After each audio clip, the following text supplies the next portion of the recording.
we are built to be first-order consequence beings, and you see this all the time with your patients. So where could this also exist within your practice? I'd mentioned second and third-order consequence. That's what we want to push to, and we want to be able to help our team also achieve, is look, don't worry about the immediate. Worry about the second or third order consequence. There might be 30 things you're frustrated with, and so it feels like you have 30 problems to solve, when in reality, they probably go down to 3, maybe 4 root cause issues. So if you start solving those, you can imagine it's like a domino effect.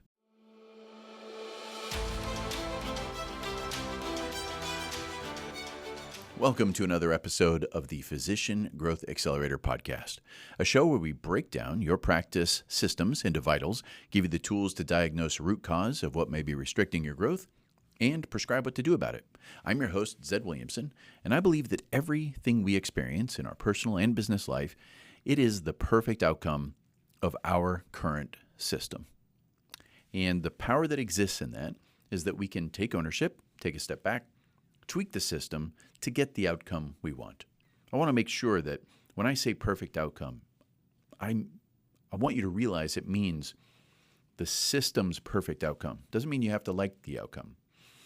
You generally may not like the outcomes, but we have to own that we are the ones who created it. Our brain likes to hide from those things. Our brain actually takes comfort in sitting in discomfort as long as it talks itself into thinking that that discomfort wasn't your fault. And the idea of taking fault can kind of be a big idea, but the idea of owning the outcome really helps you see things clearly so that you can do something different to create what you truly want to achieve. And if we understand that everyone in our business, we all have the same brain in the sense of what its source design, from a standpoint of keeping ourselves alive.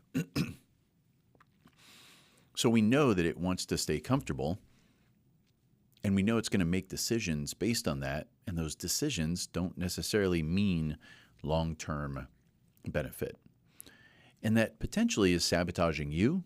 It could be sabotaging employees. It could be sabotaging a practice manager, where they're avoiding something because the current discomfort, the current perfect outcome, even though they don't like it, feels better than the idea of doing something different. So where does this pop up? How do we know this big squishy idea is something that we're dealing with? Well, one way you notice is if you find that there are some really frustrating problems in the practice, the kind of things that make you go, are you kidding? Why are we doing this? Why is someone doing this goofy workaround? How come someone can't remember to lock the door? It's kind of the silly stuff that it just doesn't make sense that it's something you deal with. That can be a really good sign that people are doing some kind of protective behavior for some reason. And I want you to kind of understand the idea of first-order consequence, second-order consequence, third-order consequence. So we are built to be first-order consequence beings, and you see this all the time with your patients. Imagine your patient, they're dealing with something that's frustrating, something they don't like, and they don't call a doctor, right? They put it off. They kind of fade into worse and worse feeling. Time passes. They feel worse, but time passes.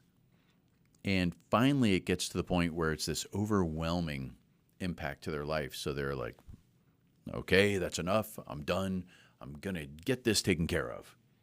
And, well, sometimes it's too late.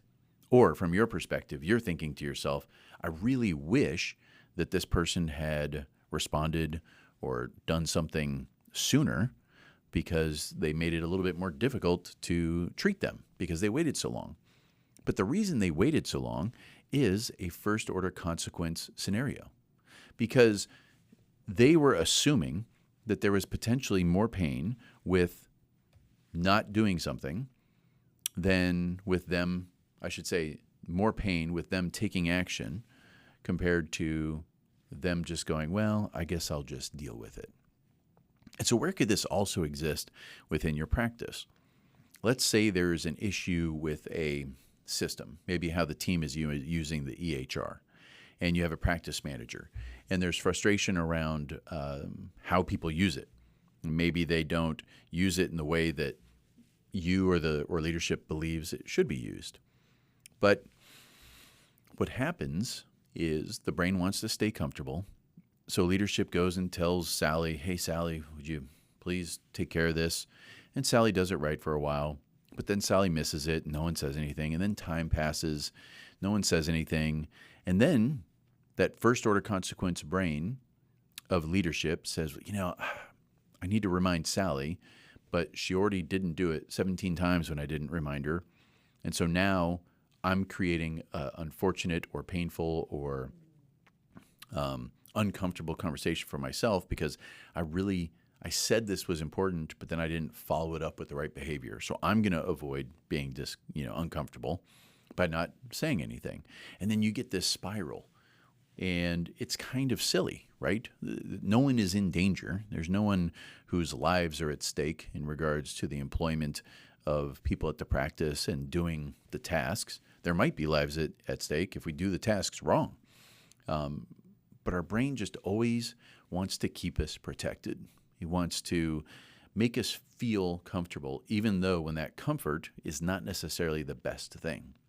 And I'd mentioned second and third order consequence. That's what we want to push to, and we want to be able to help our team also achieve is, look, don't worry about the immediate. Worry about the second or third order consequence. Why are we doing these things? If we are always responding to the first order consequence, that is someone who, they're only going to act on the immediate potential pleasure or immediate avoidance of pain. And those typically are not long-term strategies for growth. Are you a private practice leader dealing with team drama, growth headaches, or just trying to keep your head above water? Introducing the Physician Growth Accelerator membership, a free resource for our podcast listeners like you to get real solutions. Inside, you'll find exclusive materials, free courses, bonus podcast content, and live events, all designed to help your practice grow. It's free for now, so don't wait. Visit physiciangrowthaccelerator.com and click Members to join today. When you think about something that's frustrating in the practice, we generally just try to jump and create a solution. Like, hey, let's try this fix. When in reality, that is likely a symptom that's popping up from something else. And just like if you're treating a patient, the patient was dealing with symptoms for all that time before coming to see you. A symptom popped up. They felt it, and they said, well, I'll just deal with it. It kind of falls off their mind. New symptoms pop up. And then the symptoms get so bad, they come to you. And sometimes it's to a point where you can't deal with the root cause because it's too far gone. Well, in business, it's the same thing. These little annoying things that pop up, they're just symptoms. And if we jump to fix those things, it's the same as that patient who just ignored the symptom and chose not to go to you. So you don't want to do that to your practice. So dig into what that symptom means. Why are you experiencing that? Why is that the thing that's coming forward? What is potentially missing in regards to either communication with your team, communication with leadership? What does the team believe you feel is important? Are there places where you feel like you're acting in a way where you can't hold a team accountable because it's too varied over the years? It's just about being mindful in all these aspects of our brain trying to keep us comfortable. And we really don't want to listen to that part of our brain because we are not in danger. That discomfort that the brain is trying to avoid, it is putting way too much weight on that discomfort. And we need to be able to consciously say, hold on a second, let's push through this because the actual destination that I'm trying to get to is way better. It's going to feel a lot better. And this immediate discomfort is not that big of a deal. And you would be blown away to find out how few root causes you actually have to dive into in your practice to really uncover what's creating all of your symptoms.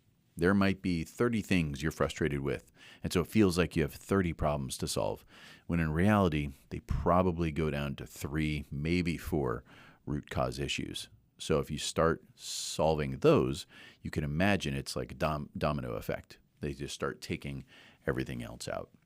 I know this topic can feel a little squishy, a little weird, and there's part of us that just wishes, you know what? They're supposed to check the box. They didn't check the box. How come I can't find someone to check the box? And we think the problem is either the box or we think the problem is the person. And I promise you, it's something deeper than that. So if you can uncover it, it's going to help solve other things, even though it may seem silly to have to spend your time on something that on the outer surface is trivial. So I hope that just jogs your thoughts to dig in a little bit deeper, truly understand that you are experiencing the perfect outcome of your current system.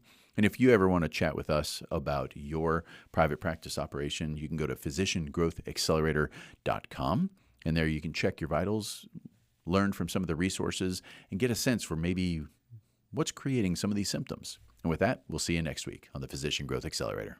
Bye.